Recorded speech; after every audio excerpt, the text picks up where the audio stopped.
kemarin juga dapat tawaran untuk melanjutkan S3, tapi belum diizinkan oleh orang tua saya karena menurut beliau kalau misalnya saya melanjutkan untuk S3 ya itu bakal menjadi pertimbangan selanjutnya untuk laki-laki yang akan datang. Sedangkan sekarang aja kata ibu bilang ibu itu udah menjodohkan kamu kemana-mana, kata beliau kayak gitu. Saya bisa istiqomah atau saya menemukan Islam itu justru ketika saya menikah.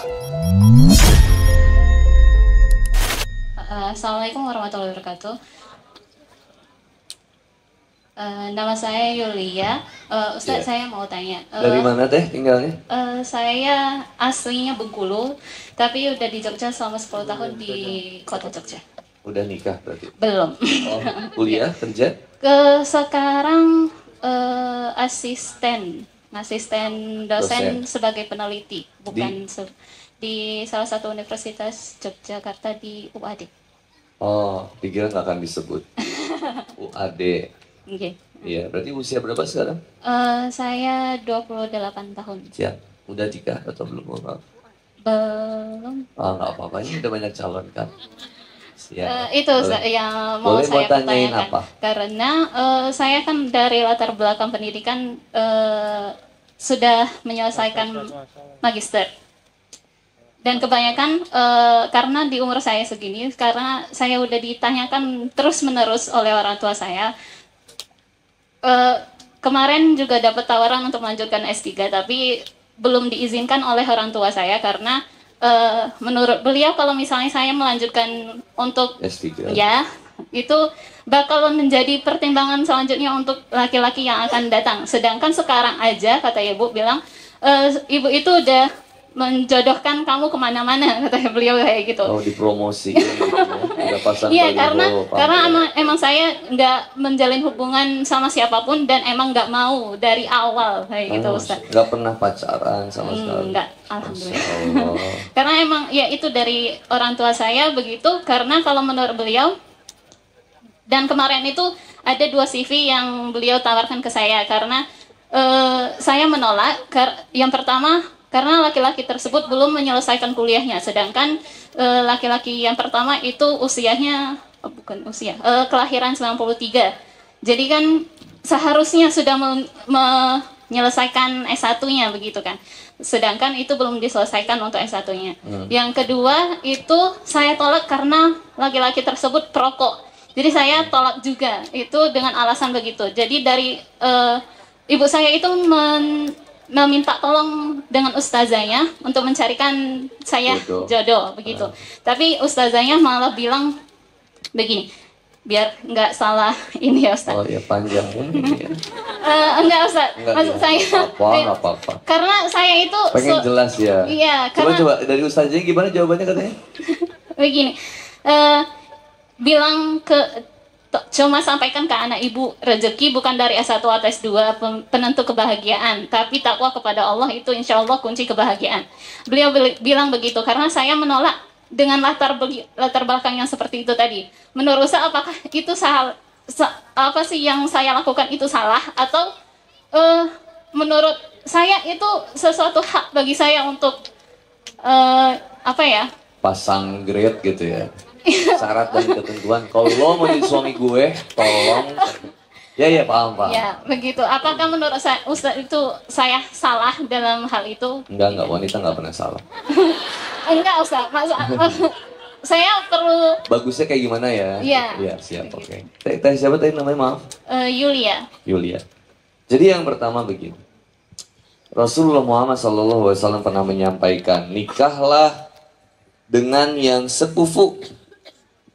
Dalam arti sekufu itu salah satunya ekonomi, pendidikan, status sosial, dan lain-lainnya. Pernah nonton sinetron Indosiar nggak? Kan itu suka jomplang ya. Si yang kaya nikah dengan yang miskin. Itu misalkan, atau FTV kan gitu ya. Kayak wanita desa, laki-laki kota main ke desa. Dia bawa mobil, nabrak cewek yang lagi naik sepeda. Akhirnya jadi musuhan. Wah, akhirnya saling ngebenci. Taunya si laki-laki ini ke kantor desa. Ternyata kantor kepala desa ini punya anak perempuan. Ternyata anak perempuannya adalah yang ditabrak dia waktu itu pakai mobil. Akhirnya dia nikah, singkat cerita.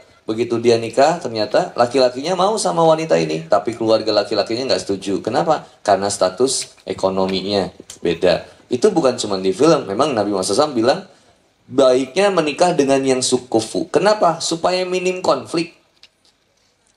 Tadi saya sepakat, kalau teteh bilang, saya S1 ya, kamu harus juga S1, saya S2 ya, kamu kalau bisa saya cari yang grade-nya S2 atau yang di atasnya.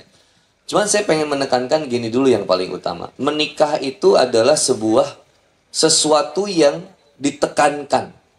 Artinya kamu harus memprioritaskan. Saya cerita gini teh. Saya secara pribadi, saya bisa istiqomah atau saya menemukan Islam itu justru ketika saya menikah. Saya menikah baru saya bisa jadi lebih baik. Sama kayak kisahnya Malik bin Dinar rahimahullah, seorang ulama tabi'in yang luar biasa. Malik bin Dinar itu mohon maaf, dahulunya pemabuk parah. Beliau itu bisa tobat ketika justru menikah. Makanya saya suka bilang kepada anak muda yang sudah waktu usianya, kalau udah nggak bisa lagi nahan syahwat segala macam, godaannya makin besar, dah bismillah nikah aja. Bukan masalah nikah kosong nanti kemudian akhirnya. Saya suka bilang bukan cuman itu, tapi dia harus juga siapin ilmu juga. Cuman nikah itu udah pasti jadi solusi dalam kehidupan kita. Dan saya sepakat dengan apa yang disampaikan Ustazah, bahwa betul Rasulullah SAW juga menyampaikan, sesungguhnya Allah Subhanahu wa Ta'ala itu tidak pernah melihat bagaimana rupamu, bagaimana hartamu atau kedudukanmu. Walakin yanzuru ila qulubikum wa amalikum. Namun sesungguhnya Allah Subhanahu wa Ta'ala itu melihat bagaimana hati dan bagaimana amalmu. Lalu kemudian Rasulullah Muhammad SAW juga menyampaikan bahwa menikahlah dengan 4 kriterianya. Walimaliha, walihasabiha, wajamaliha, walidiniha. Yang pertama, silakan kalau mau lihat dari ganteng atau enggaknya. Ustaz, saya nggak suka dia. Kenapa? Tai lalatnya di atas bibir, berarti dia cerewet misalnya. Ya terserah deh. Mau lihat tampangnya, boleh. Tapi harus ngelihat tampangnya yang kita ada rasa suka sama wajahnya. Saya suka bibirnya, saya suka pipinya, saya suka matanya, alisnya, dan seterusnya.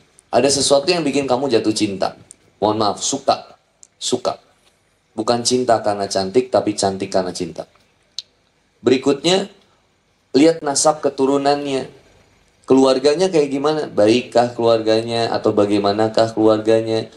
Ada jamaah papap nikah udah 2 tahun tapi akhirnya baru ketahuan sama suaminya bahwa istrinya itu adalah hasil dari hasil dari hubungan gelap orang tuanya. Berarti pernikahannya tidak sah. Diulang lagi itu. Udah hampir 2 tahun, bayangin, zina dianggapnya. Harus jelas nasab gimana. Lalu kemudian yang ketiga, walimaliha, dan silakan lihat bagaimana hartanya, kerjaannya, minimal apa? Kerja kerasnya. Dia mau nggak kerja keras untuk menjemput rizkinya Allah? Bukan cuma masalah dia nggak punya mobil, dia nggak punya, bukan pekerja tetap, dia bukan PNS, dia bukan ini, bukan itu. Nggak, lihat dari sejauh mana dia mau kerja keras. Dia mau nggak kerja keras, nggak malu, nggak gengsian. Zaman sekarang laki-laki lagi masalah. Udah nggak punya kerjaan, nggak punya duit, main judi online, mabuk lagi. Itu ngeri banget itu. Makanya pilih laki-laki berdasarkan apa? Walidiniha, yang terbaik agamanya. Perempuan juga, laki-laki juga cari perempuan yang gimana? Yang terbaik agamanya. Lihat akhwat yang mau ditundukkan dengan Quran. Lihat akhwat yang ngerti bahwa dia harus ngikut sama suaminya. Saya tegas deh sama istri saya. Meskipun istri saya itu dia S2, saya belum. Mau S2, mohon maaf, mau S2, saya belum. Tapi saya tegas bahwa pemimpin di rumah tangga ini bukan berdasarkan siapa yang paling hebat strata pendidikan. Tapi saya pemimpin. Saya enggak. Kamu jangan keluar, kamu jangan keluar. Kata saya, kamu harus bawain kopi. Bukan kayak pembantu, enggak. Emang dia surganya di situ. Dan kalau paham, wanita itu enggak ngerasa terjajah. Sekarang wanita suka nggak mau diatur sama suami yang taat sama Allah. Itu bingung juga. Makanya saya suka bilang, ada wanita yang curhat, Ustadz saya capek banget di rumah tangga, saya harus ngelayanin suami gini, dia tuh wah segala macem. Tapi dia punya pembantu di rumah 3. Saya bilang, semua amal soleh, istri dibawa semua sama pembantu. Istri yang nggak paham ilmu, nggak taat sama Allah, susah mendapatkan surga di rumah. Kak, yang pertama kak, ketika kakak mau mendapatkan seorang suami, maka tentukan yang pertama, dia baik agamanya. Nah, lihat dari baik agamanya pun unik lagi ini. Kenapa? Karena kadang kelihatan kita, fisiknya, kelihatannya, sikap sifatnya, sering ke masjid, sering baca Quran, sering begitu. Belum ngejamin juga dia baik karakter. Halo, Assalamualaikum. Bener nggak? Ada pilihannya kan wanita sekarang gini, saya mau nikah, iya Ustadz saya mau nikah, tapi dengan siapa? Ada yang soleh, tapi kok gitu ya? Ada yang nggak soleh, tapi kok saya nggak yakin juga, jadi gimana? Nah disinilah fungsinya kita beristikharah, memohon pertolongan kepada Allah. Cara menikah bisa yang pertama, lihat Quran surat An-Nisa ayat 1. Bisa cara yang pertama, orang tua cariin calon buat anaknya. Seperti yang dilakukan oleh Umar bin Khattab radhiyallahu an kepada anaknya. Yang penjual susu itu loh, wanita, tahu kan? Tahu lah ya, nggak usah diulangi lagi ya. Tahu nggak? Halo, Assalamualaikum. Yang kedua, bisa dicariin sama gurunya. Cariin sama gurunya. Murobinya, tanya ustadznya. Makanya saya, mohon maaf ya, kalau papa membina akhwat atau membina ikhwan, itu yang memang papa bina secara kurikulum. Dibina kurikulumnya, akhlaknya dibina, ilmunya dibina. Maka ketika dia mau nikah nggak akan jauh. Kalau yang dibina sama papa yang ikhwan, dia cari dari grupnya mama, istri papa. Karena ada binaannya juga. Mam, ada stok nggak yang kosong? Ada pap. Di aku juga ada. Ayo kita aduin, ayo. Ta'arufin. Setaruf. Buka tirainya. Desir pasir riba. Begitu lihat, saya bilang, gimana bro, cocok nggak? Masya Allah Ustaz, Insya Allah Pak. Yang kerudung hitam atau hijau nih? Hitam kan Pak? Hitam bini gua. Lu yang hijau. Kah. Dari murobi. Yang ketiga, dari siapa? Sahabat yang soleh-solehah.